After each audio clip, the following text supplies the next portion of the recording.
Jérôme Chaland, j'ai 44 ans, je suis installé maintenant dans les escargots, l'hélicculture depuis 8 ans.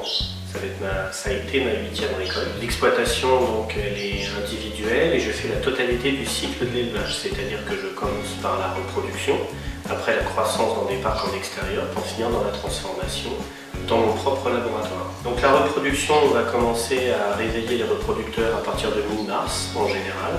Donc le réveil c'est très simple, on augmente la température dans la pièce, on amène de l'eau, du complément alimentaire et de la lumière et les escargots vont se mettre en activité. Donc il y a l'accouplement, tous les deux sont fécondés et tous les deux vont pondre des œufs 2 à 3 semaines après l'accouplement. Ensuite il va falloir aux œufs encore à peu près 15 jours à 3 semaines de façon à ce qu'ils deviennent des petits escargots. C'est la coquille de l'œuf qui se transforme en coquille d'escargot. Une fois que les petits escargots sont arrivés, on va attendre une dizaine de jours qu'ils prennent suffisamment de force. Là, ils sont situés sur un lit de tourbe et avant de les mettre dehors. Donc on va les mettre dehors dans des parcs qui sont complètement à l'extérieur, avec une clôture électrique pour les empêcher de fuir, un système d'arrosage pour les mettre en activité, et donc dans la végétation naturelle, auquel on va rajouter un complément alimentaire à base de calcaire, de façon à ce qu'ils puissent construire leur coquille. Donc la mise en parc s'effectue à peu près entre mi-avril et fin avril, et va durer jusqu'à peu près fin juin, maximum début juillet. Donc les escargots vont grandir l'été dans les parcs extérieurs. C'est l'été simplement parce que l'escargot a besoin de température pour pouvoir grandir, d'eau, donc quand il n'y en a pas en été, on arrose, et de calcaire pour ne pas perdre de temps, c'est ce qu'on apporte en complément alimentaire. Ils vont grandir comme ça tranquillement pendant tout l'été et on va débuter le ramassage début septembre. Une fois qu'ils sont ramassés, donc on va les mettre dans des filets de pommes de terre tout simplement. Et on va les poser sur des étagères à l'extérieur, abrités de la pluie et du soleil, de façon à ce qu'ils sèchent. On appelle ça le séchage. Ça veut dire simplement qu'ils vont se vider au niveau du transit et qu'ils vont s'endormir. Une fois qu'ils sont endormis et qu'ils sont vidés, on va faire la période qui s'appelle l'abattage. Où là, on va plonger les escargots 5 minutes dans l'eau bouillante.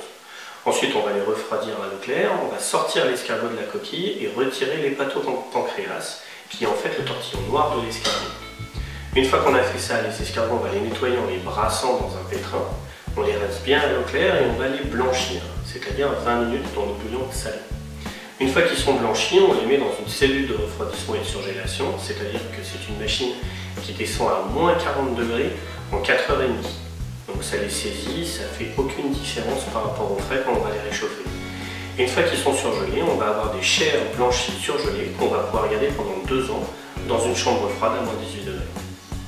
Une fois qu'on a fini la période d'abattage, on va commencer la transformation. Donc la transformation finale, on part des chairs blanchies surgelées qu'on va cuire donc dans un vrai courbouillon. La cuisson, c'est un courbouillon avec de l'eau, du vin, carottes, poireaux, oignons, échalotes. On a bouquet garni, thym, laurier, sel, poivre, évidemment, clou de girofle. Donc la cuisson se fait dans l'après-midi. On les laisse infuser toute la nuit dans leur jus de cuisson, on les récupère le lendemain matin. On a encore une opération manuelle qui consiste à enlever l'appareil reproducteur. On appelle ça le parage, avant de faire le produit fini. Donc je réalise 2 familles de produits différents. La première, ça va être des escargots qui sont prêts à être réchauffés. Donc là, il y a juste à les mettre au four, et après on peut les manger directement.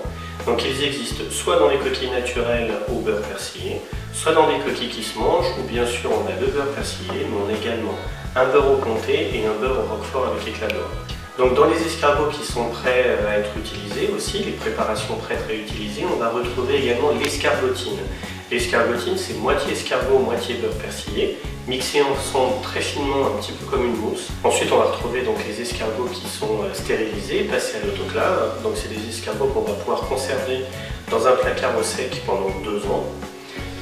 La première façon de les faire, c'est des escargots qui sont dans leur jus de cuisson, où il y a juste à les égoutter, pas besoin de les rincer ni de les faire cuire, ils sont prêts à être utilisés.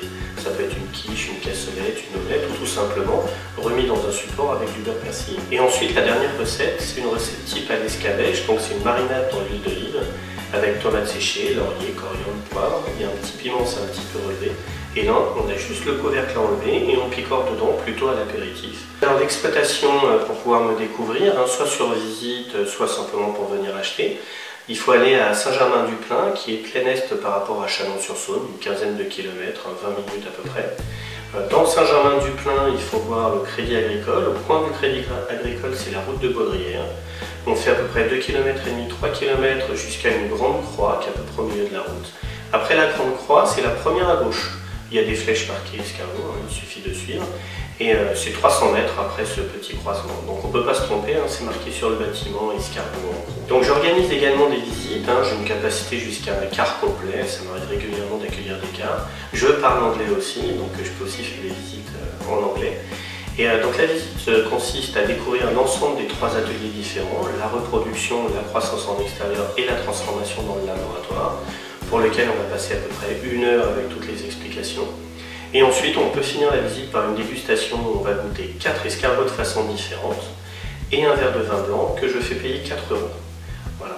Vaut mieux prendre rendez-vous pour faire les visites, sur un simple appel téléphonique ou par mail, ça fonctionne très bien.